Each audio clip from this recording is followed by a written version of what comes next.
안녕하십니까? 2017학년도 인문사회 논술 기출문제를 해설해 드리겠습니다. 우선 이 영상에서는 전체 제시문을 보여드리지 않습니다. 따라서 논술시험 제시문을 먼저 읽고 이 해설 영상을 보시기를 권장합니다. 우선 인문사회 논술 문제의 출제 의도에 대해 말씀드리고 인문 제시문에 대한 간단한 분석이 있겠습니다.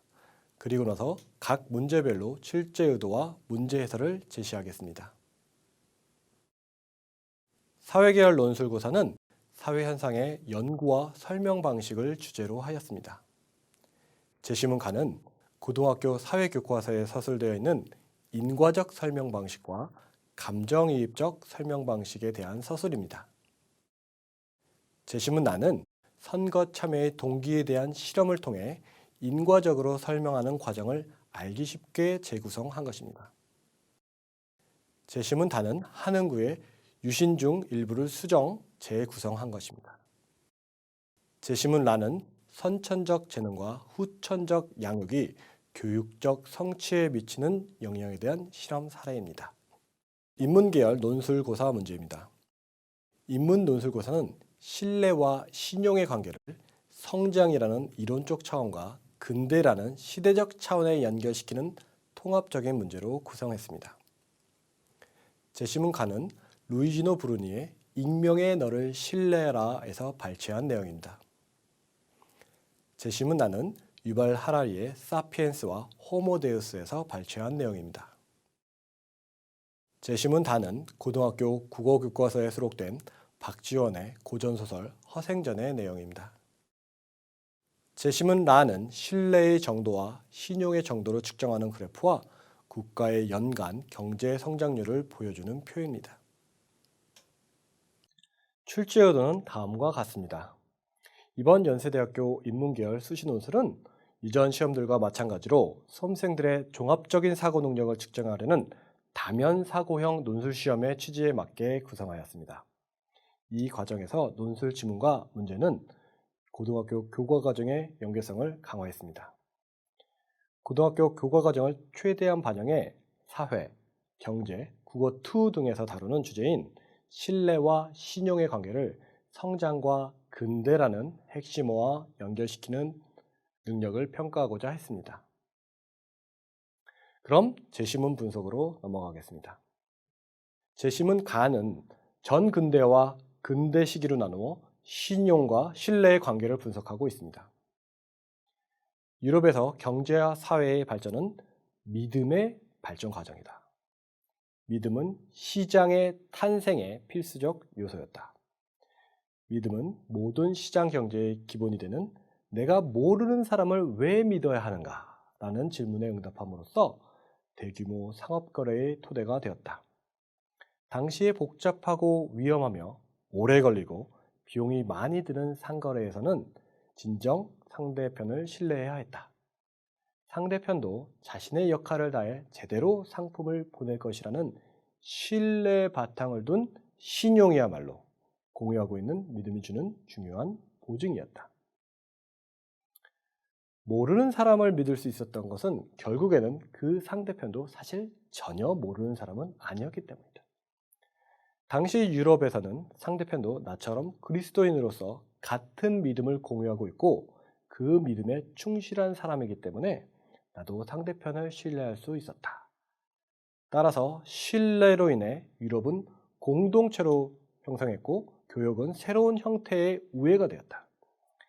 유럽이라는 공동체는 어마어마한 규모로 커졌고 훨씬 더 많은 시장이 생김으로 인해 상품의 양이 늘어났고 상업적, 사회문화적, 종교적 만남도 더욱더 많아지게 됐다. 믿음은 신뢰를 낳고 신뢰의 바탕을 둔 신용이 시장과 부를 낳았다. 여기서 전근대 시기 유럽의 경제와 사회에서 신용은 타인에 대한 인간적 신뢰를 바탕으로 생성된 것이었다는 것을 알 수 있습니다. 또한 같은 그리스도인이라는 공동체의 의식이 인간관계에 대한 신뢰를 촉진시키기도 했다는 주장을 합니다. 근대에 들어서 이런 믿음이 파괴되었을 때 자본주의가 생겨났다. 자본주의는 점차 중앙은행과 금융기관에 의해 구현되는 새로운 믿음을 만들어냈다. 하지만 근대 이전의 믿음과는 결정적 차이가 있다. 근대에 만들어진 새로운 자본주의적 믿음은 더 이상 인간관계에 대해 바탕을 둔 신뢰를 필요로 하지 않았다. 인간적 신뢰가 빠진 신용이 점차 확대되어 성장률을 낮추고 심지어 경제 위기를 초래하기도 했다. 이 같은 경제 위기를 부른 원인의 상당 부분은 신뢰라는 인간관계와는 너무도 동떨어지고 무관한 금융제도를 구축했던 데에 있다. 이 제시문에서 근대에 들어 자본주의가 생겨나면서 인간관계의 바탕을 둔 신뢰가 파괴되었다는 주장을 발견할 수 있습니다. 신뢰라는 인간관계와는 너무도 동떨어진 금융제도가 인간적 신뢰를 대신하게 되었고, 신뢰가 빠진 신용이 점차 확대되면서 경제위기가 초래되었다는 것이죠. 우리 시대의 경제위기가 우리에게 주는 메시지는 우리가 다시 예전처럼 서로 만나야 하고 사람들을 신뢰해야 하며 그들의 취약성까지도 신뢰해야 한다는 점이다. 경제와 금융거래에서 상대편의 얼굴을 대면하는 만남의 기회를 잃어버리면 이 같은 거래는 비인간적이 되어버리기 때문이다. 오늘날 우리 각자가 자기 영역에서부터 시작하여 모든 차원에서 믿음을 다시 찾아 회복하지 않는다면 그 어떠한 묘책이나 통치체제도 진정 우리를 구하지는 못할 것이다. 글의 마지막 부분에서 예전과 같은 인간적인 신뢰를 바탕으로 한 신용을 회복해야 경제위기에서 우리를 구원할 수 있다고 강조함을 할 수 있습니다. 이 제시문을 분석해 보겠습니다. 이 글은 전근대와 근대 시기로 나누어 신뢰와 신용의 관계를 분석하고 있습니다. 전근대 시기 유럽의 경제와 사회에서 신용은 타인에 대한 인간적 신뢰를 바탕으로 생성되었다는 거죠. 그러나 근대에 들어 자본주의가 생겨나면서 인간관계의 바탕을 둔 신뢰가 파괴되었습니다. 게다가 신뢰가 빠진 신용이 점차 확대되면서 경제 위기를 초래했다고 주장합니다. 결국 인간적 신뢰를 바탕으로 한 신용을 회복해야 경제 위기를 극복할 수 있다는 주장입니다. 제심은 나에 대한 분석입니다. 근대 경제사를 알기 위해서 정말로 이해해야 할 단어는 하나밖에 없다. 성장이라는 단어이다. 인류 역사 대부분의 기간 동안 경제는 대체로 같은 규모를 유지해왔다. 1인당 생산은 정체 상태였다. 하지만 이 모든 것은 근대에 와서 바뀌었다. 서기 1500년 재화와 용역의 지구 총생산은 약 2050억 달러였는데 오늘날 이 수치는 60조 달러까지 증가했다. 더욱 중요한 것은 서기 1500년 연간 1인당 총생산은 550달러였지만 오늘날 모든 남녀와 어린이가 1인당 연평균 8,800달러를 생산한다는 점이다. 자본주의 경제는 미래 성장에 대한 신뢰를 바탕으로 신용을 창출하였고 신용은 새로운 금융 시스템에 대한 신뢰를 낳았다는 주장입니다. 근대 이전 사람들의 머릿속에는 성장이라는 개념이 아예 없었다. 왕자, 성직자, 농부 모두 인간의 생산은 일정하고 부자가 되는 길은 남의 것을 약탈하는 것일 뿐이라 생각했으며 그들의 손자들도 더 나은 생활 수준을 누릴 것이라고 생각하지 못했다. 이런 경제적 정체의 큰 원인은 새로운 사업을 위한 자금 조달이 어려웠기 때문이다. 자금 조달이 어려웠던 이유는 근대 이전에는 신용 거래가 거의 없었기 때문이다. 신용 거래가 거의 없었던 이유는 성장에 대한 신뢰가 없었기 때문이고 사람들이 성장을 믿지 않았던 이유는 경제가 정체되어 있었기 때문이다. 이 글에서 알 수 있는 것은 근대 이전에는 성장이라는 개념이 아예 없었고 경제는 정체되어 있다는 점입니다. 이런 정체는 사람들이 성장을 신뢰할 수 없었기 때문이었습니다.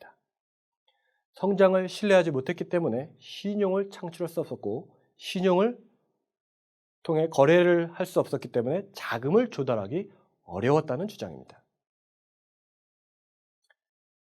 근대에 이르러 은행 그리고 경제 전체를 살아남게 하고 꽃피게 만드는 것은 미래에 대한 우리의 신뢰다. 오직 이 신뢰가 세계의 돈 대부분을 뒷받침한다고 볼 수 있다. 돈은 무수히 많은 것을 대표할 수 있고 무엇이든 다른 거의 모든 것으로 바꿀 수 있기 때문에 대단한 존재다. 미래에 대한 신뢰를 기초로 한 새로운 시스템이 등장한 것이다. 이 시스템에서 사람들은 상상 속의 재화를 신용이라고 불리는 특별한 종류의 돈으로 대체하게 되는데 동의한다. 신용은 미래의 비용으로 삼아 현재를 건설할 수 있게 해준다. 신용은 우리의 미래 자원이 현재 자원보다 훨씬 더 풍부할 것이라는 가정을 토대로 한다. 만일 우리가 미래의 수입을 이용해서 현재의 무엇을 건설할 수 있다면 새롭고 놀라운 기회가 수없이 많이 열린다. 신뢰는 신용을 창조했고 신용은 경제를 성장시켰으며 성장은 미래에 대한 신뢰를 강화하고 더 많은 신용을 향한 길을 열었다. 즉, 금융 시스템에 대한 신뢰는 성장을 촉진시켰고 성장은 다시 신용을 확대시켰다. 요컨대 자본주의 경제는 이런 미래 성장에 대한 신뢰와 이를 바탕으로 한 신용의 선순환 구조를 통해 급속히 발전할 수 있었던 것이라는 주장입니다. 이 제시문을 분석해 보겠습니다. 이 글은 근대 시기 자본주의 발전과 관련하여 신용과 신뢰의 관계를 설명하고 있습니다. 자본주의 경제는 미래의 성장에 대한 신뢰를 바탕으로 신용을 창출했다는 주장입니다. 신용은 새로운 금융 시스템에 대한 신뢰를 낳습니다. 또한 이 금융 시스템에 대한 신뢰는 성장을 촉진하는 것이고요. 또한 이 성장은 신용을 확대합니다. 반면에 근대 이전에 성장이라는 개념이 없었을 땐 경제가 정체되어 있었습니다. 이는 사람들이 성장을 신뢰할 수 없었기 때문이죠. 성장을 신뢰하지 못했기 때문에 신용을 창출할 수 없었고 신용 거래가 불가능했기 때문에 자금을 조달하기 어렵습니다. 자금 조달이 곤란하면 전근대 경제의 정체가 이어집니다. 제심은 다에 대한 분석입니다. 남산 및 묵적골에 살며 책 읽기만을 즐겨하던 가난한 선비인 허생은 어느 날 생활고를 견디지 못한 아내의 질책을 듣고 집을 나간다. 허생은 거리에 서로 알만한 사람이 없었다. 누가 서울 성중에 제일 부자요. 변씨를 말해주는 이가 있어서 허생이 곧 변씨의 집을 찾아갔다. 내가 집이 가난해서 뭘 좀 해보려고 하니 만냥을 끼워주시기 바랍니다. 변씨는 그러시오 하고 당장 만냥을 내주었다. 변씨의 집의 자제와 손들이 허생을 보니 거지였다. 허생이 나가자 모두들 어리둥절해서 물었다. 제시문에서는 돈벌이를 찾아 나선 선비 허생이 조선의 제일 부자인 변씨를 만나 만냥의 돈을 빌리고 이를 종잣돈 삼아 돈을 크게 버는 장면이 묘사되어 있습니다. 저희를 아시나요? 모르지. 아니, 이제 하루아침에 평생 누군지도 알지 못하는 사람에게 만냥을 그냥 내던져버리고 성명도 묻지 않으시다니 대체 무슨 영문인가요? 변씨가 말하는 것이었다. 대체로 남에게 무엇을 빌리러 오는 사람은 의뢰에 자기의 뜻을 대단히 선전하고 신용을 자랑하면서도 비굴한 빛이 얼굴에 나타나고 말을 중언부언하게 마련이다. 그런데 저 객은 형색은 허술하지만 말이 간단하고 얼굴에 부끄러운 기색이 없는 것으로 보아 재물이 없을지도 스스로 만족할 수 있는 사람이다. 그 사람이 해보겠다는 일이 작은 일이 아닐 것임에 나 또한 그를 시험해 보려 하는 것이다. 안 주면 모르되 이왕 만냥을 주는 바야 성명은 물어 무엇을 하겠느냐. 여기서 변씨가 남모르는 허생에게 돈을 빌려준 것은 허생의 사람 됨됨이를 높이 샀기 때문입니다. 말하자면 허생의 신용은 인간적 신뢰를 바탕으로 생겨난 것이라고 볼 수 있죠. 허생은 만냥을 입수하자 다시 자기 집에 들르지도 않고 바로 안성으로 내려갔다. 거기서 대추, 밤, 감, 배며 석류, 귤, 유자 등 속의 과일을 모조리 2배의 값으로 사주었다. 허생이 과일을 몽땅 쓸었기 때문에 온 나라가 잔치나 제사를 못 지낼 형편에 이르렀다. 얼마 안 가서 허생에게 2배의 값으로 과일을 팔았던 상인들이 도리어 10배의 값을 주고 사가게 되었다. 허생은 길게 한숨을 내쉬었다. 만냥으로 온갖 과일의 값을 좌우했으니 우리나라의 형편을 알만하구나. 또한 허생이 이 글에서 겨우 만냥으로 온갖 과일의 값을 좌우할 수 있었던 일에서 성장이 정체된 전근대 시기의 경제의 취약성을 엿볼 수 있습니다. 이 제시문을 분석해 보겠습니다. 돈벌이를 찾아 나선 선비 허생이 조선 제1의 부자 변씨를 만나 만냥의 돈을 빌리고 이를 종잣돈 삼아 돈을 크게 버는 장면이 묘사되어 있습니다. 변씨가 남모르는 허생에게 돈을 빌려준 것은 허생의 사람 됨됨이를 높이 샀기 때문입니다. 그렇기 때문에 허생의 신용은 인간적인 신뢰를 바탕으로 생겨난 것이라고 볼 수 있습니다. 또한 허생이 겨우 만냥으로 온갖 과일값을 좌지우지할 수 있었던 일에서 성장이 정체된 전근대 시기의 경제 취약성을 엿볼 수 있습니다. 제시문 라입니다. 제시문 라는 가상의 국가 A, B, C의 신용과 신뢰의 정도가 연간 경제 성장률에 미치는 영향을 그래프와 표로 나타내는 것입니다. 아래 그래프는 가상의 국가 A, 국가 B, 국가 C 국민들을 대상으로 설문조사를 실시하여 신뢰의 정도와 신용의 정도를 측정한 결과다. 또한 아래표는 각 국가의 연간 경제 성장률을 보여준다. 각 국가들의 신뢰의 정도, 신용의 정도, 연간 경제 성장률을 제외한 다른 조건들은 동일하다고 가정한다. 제시문 가와 나의 핵심 개념을 변수화한 나는 길에서 낯선 사람에게 교통비를 빌려준다는 대인적인 신뢰를, 나는 신용카드 사용 대금을 연체한 적이 없다는 금융기관에 대한 신용을 의미합니다. 이것이 국가 A, 국가 B, 국가 C에 다르게 나타나고 있습니다. 신뢰와 신용의 정도 차이가 연간 경제 성장률 차이에 어떻게 영향을 미칠 수 있는지를 보여주고자 했습니다. 문제 1번입니다. 근대와 근대 이전에 나타난 신용과 신뢰의 관계를 보여주는 제시문 가와 나를 비교 분석하고 제시문 가와 나 중 하나를 선택하여 이를 토대로 제시문 다를 평가하시오. 제시문 가는 근대 이전에서는 대인적 신뢰와 신용의 연관성을 갖습니다. 타인 간의 인간관계에 대한 바탕을 두는 믿음을 강조하고 있죠.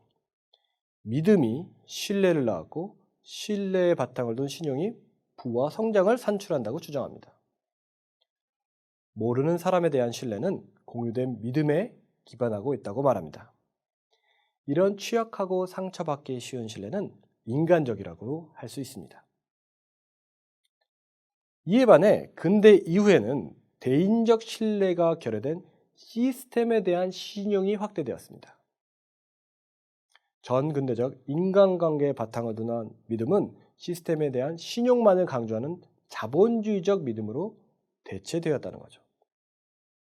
시스템에 대한 신용의 확대는 성장률의 둔화와 경제 위기를 초래합니다. 대인적 신뢰의 바탕을 둔 신용이 결여된 시스템에 대한 신용은 금융적 신용은 비인간적이라고 할 수 있습니다. 그렇기 때문에 인간관계의 토대를 두는 대인적 신뢰와 신용을 회복해야 함을 역설하고 있습니다. 제시문 나는 제시문 가와 많은 부분에서 상반된 모습을 보입니다. 제시문 나에 따르면 근대 이전은 미래 성장에 대한 신뢰가 없습니다. 경제 정체가 신뢰가 없는 원인입니다. 또 자금 조달이 어려우므로 경제도 정체되는 것이죠. 신용거래 없음도 자금 조달의 원인이 됩니다. 성장에 대한 신뢰가 신용거래 없음의 원인이란 이런 악순환 구조가 계속 반복되고 있습니다. 이에 반해 재심은 나에 나타난 근대의 모습은 성장에 대한 믿음이 신뢰를 산출합니다. 신뢰는 신용을 산출하는 것이죠. 그리고 이 신용은 경제를 성장시킵니다. 그 성장은 또다시 미래에 대한 신뢰를 강화합니다. 이는 선순환 구조입니다. 이 글에서는 시스템에 대한 신뢰와 신용을 강조하고 있습니다. 재심은 다에 대해서 평가할 때 첫 번째, 재심은 가를 선택해서 평가할 수 있습니다. 변씨가 생면부지 허생에게 돈을 빌려주는 행위는 경제활동 또는 신용거래의 근원적 요소로서 대인적 신뢰로 해석할 수 있습니다. 시스템에 의존하는 신용이 아니라 대면적인 만남을 통해 신뢰를 바탕으로 둔 신용으로 해석할 수 있다는 것이죠. 그러나 모르는 사람을 믿는다는 점에서 유사하지만 허생과 변씨는 생면부지인데 반해 재심은 가에 나오는 니콜로와 미구엘은 그리스도인이라는 점에서 전혀 모르는 사람은 아니라는 것도 지적할 수 있습니다. 재심은 나를 선택해서 평가하는 경우 재심은 나의 전근대적인 상황은 적은 돈으로 과일을 모두 사들이는 상황 등 전근대적 경제구조의 취약성과 유사합니다. 시스템에 대한 신용과 신뢰를 강조하는 재심은 나의 근대적인 상황은 인간적 신뢰와 신용을 강조하는 재심은 다와 상반된다고 주장할 수 있습니다. 문제 2번입니다. 재심은 가의 근대와 근대 이전에 나타난 신용과 신뢰의 관계가 지닌 특성을 활용하여 재심은 나의 국가 A, 국가 B, 국가 C에 나타난 현상을 각각 분석하고 이를 토대로 연간 경제 성장률의 차이를 설명하시오. 우선 나는 길에서 낯선 사람에게 교통비를 빌려준다는 대인적인 신뢰를 의미합니다. 이에 반해 나는 신용카드 사용대금을 연체한 적이 없다는 금융 시스템에 대한 신용을 의미한다는 점을 인식해야 합니다. 즉, 핵심어를 변수화한 것이죠. 재심은 가와 재심은 라에 나타난 특성들과의 연계성은 다음과 같습니다. 국가 A는 재심은 가의 전근대적 상황의 신용, 신뢰 의미와 연결될 수 있습니다.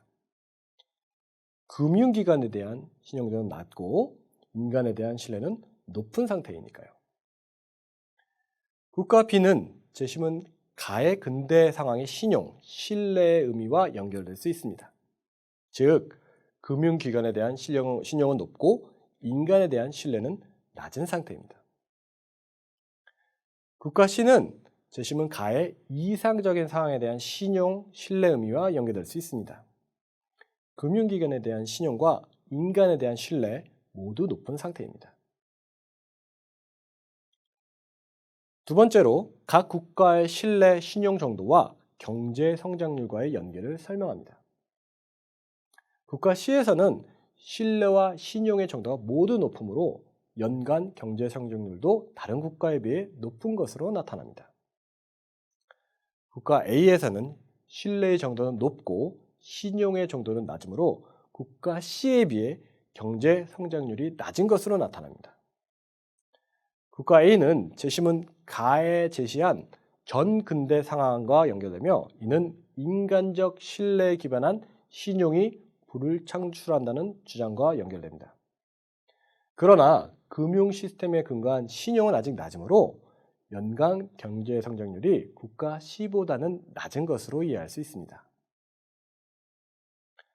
국가 B에서는 국가 A와 반대로 신용의 정도는 높고 신뢰의 정도는 낮은 것으로 나타납니다. 이는 국가 C, 국가 A에 비해 낮은 경제 성장률로 연결됩니다.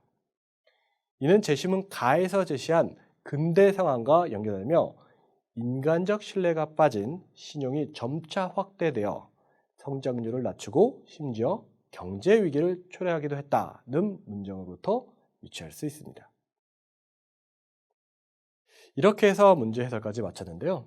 제가 설명해드린 기본적 분석 이외에도 얼마든지 창의적인 추론이나 분석이 가능합니다. 수험생 여러분, 올해도 논술 준비 잘 하셔서 좋은 성과 있으시길 바랍니다. 감사합니다.